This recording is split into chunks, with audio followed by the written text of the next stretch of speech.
Over 100 years of the NHL, and we've certainly come a long way from the original 6. There's a lot we've learned about the league throughout the years, but there's also just a lot of random things that you might not know. So in this video, we're going to be going through the top 6 strangest facts about the NHL. The 1980 Toronto Maple Leafs and the Edmonton Oilers. Oilers owner at the time, Peter Pocklington, who was no stranger to making outlandish trades as he traded Wayne Gretzky to the LA Kings, was almost part of another trade that may be even crazier than the Wayne Gretzky trade. Pocklington claims to have been approached by former Toronto Maple Leafs owner Harold Ballard about potentially trading arenas with the Oilers. At this time, Ballard was in the middle of some financial problems, so he basically offered up Maple Leaf Gardens in return for the Oilers' home arena and an additional $50 million in cash. The deal would have had the Leafs playing out of Edmonton and the Oilers playing out of Toronto. What's even crazier about the deal is how close it was to actually happening. Pocklington was excited about the idea and believed the Oilers would thrive in a hot Toronto market. Then, for some unknown reason, Leafs owner Harold Ballard backed out of the deal. In Pocklington's book, I'd Trade Him Again, he describes Ballard as a crazy old bugger. And if that trade was ever made, I think we'd all agree with that statement. The San Jose Sharks.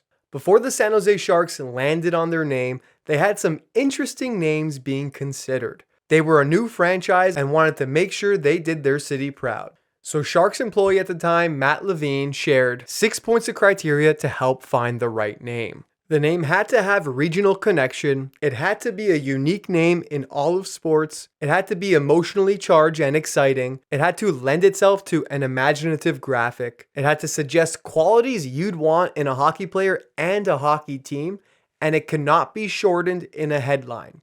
Okay, that makes sense. So keeping those key points in mind, what were some of the names on their list? Brace yourself, this one is going to be hard to hear. The Rubber Puckies.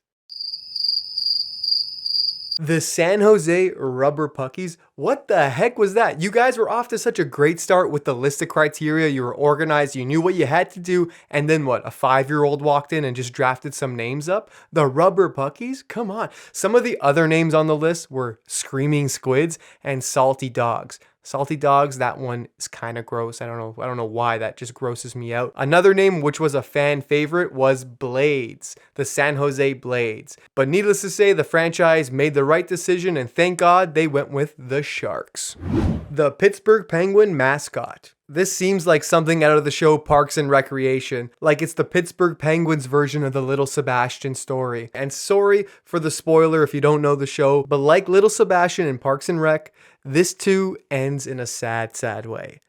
In the 1968 season, Penguins owner Jack McGregor had maybe the worst idea ever, which was using a live animal mascot during the game. Yep, you're hearing this right. They had a real-life penguin come out onto the ice. The penguin's name was Pete, and he was lent out to the franchise by the Pittsburgh Zoo. This wasn't just a one-off. Pete the penguin was brought out onto the ice for multiple games that season, and I guess it was a hit because McGregor took things to another level, getting CCM to custom make hockey skates for the penguin so it can learn how to skate. Pete the Penguin never did lace them up though, as he ended up coming down with pneumonia and was returned to the zoo where he passed away soon after. Yeah, maybe we just stick to, costumes or throwing octopus on the ice. I don't know. Why'd you have to go and kill a penguin? Was it worth it? Was it worth it? Rest in peace, Pittsburgh Penguin Pete. Cooperalls. The Cooperalls are back. I'm just kidding. They're not actually back, but the Philadelphia Flyers are breaking them out again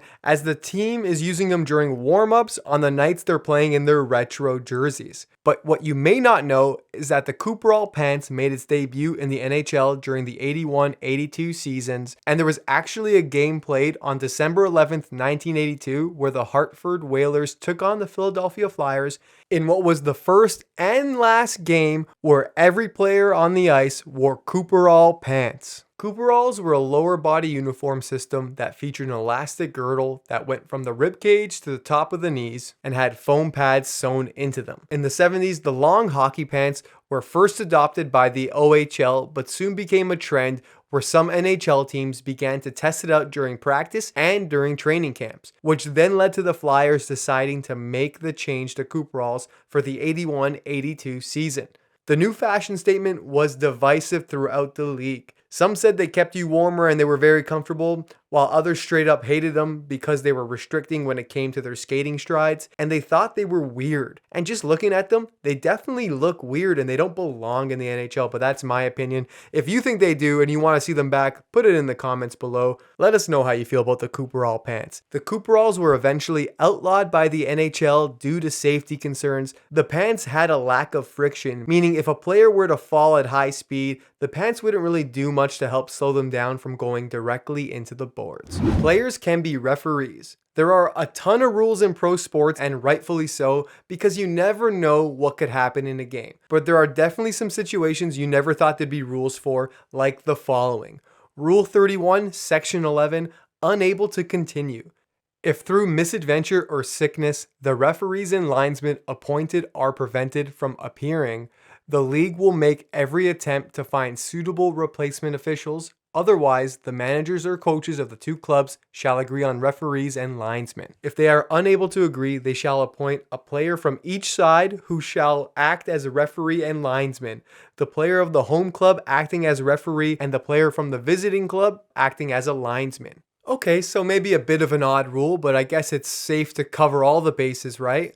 Well, that situation actually did happen, and two NHL players had to step in to ref their own NHL game. It was January 15th, 1983, where the Hartford Whalers were hosting the New Jersey Devils. There was a huge blizzard that day, preventing referee Ron Fournier and linesman Ron Asselstein. Tough name, Ron. I'm sorry about that. But they were unable to show up. Just 15 minutes before puck drop, the only linesman who was able to make the game, you guessed it, the third Ron of the group, Ron Foyt, assumed the referee duties and approached both teams about finding replacement linesmen. Stepping up to the task was Whalers' Mickey Volkan, who was unable to play the game due to a hand injury, and Devils' Gary Howitt, who was recovering from a knee injury. They only lasted the first period before the other two Rons were able to join the game. But the two players actually saw some action on the ice as there was a bit of a tussle in the first period. And on top of that, Howitt had to kick out Ron Francis from a faceoff because he was trying to take advantage of an amateur linesman dropping the puck. Coach Roger Neilson exploiting the NHL rulebook. Coach Roger Neilson spent 2.5 decades behind NHL benches and was a student of the NHL rulebook. Neilson, like no other coach, took it upon himself to find loopholes and exploit the written set of rules to his advantage. With his innovative coaching ways, Neilson was not only responsible for one rule change, but forced the league to make 3 changes to their rulebook. First, Neilson came up with the idea of putting a defenseman in net for penalty shots. That's right, nothing in the rulebook stated what specific player had to defend the shot.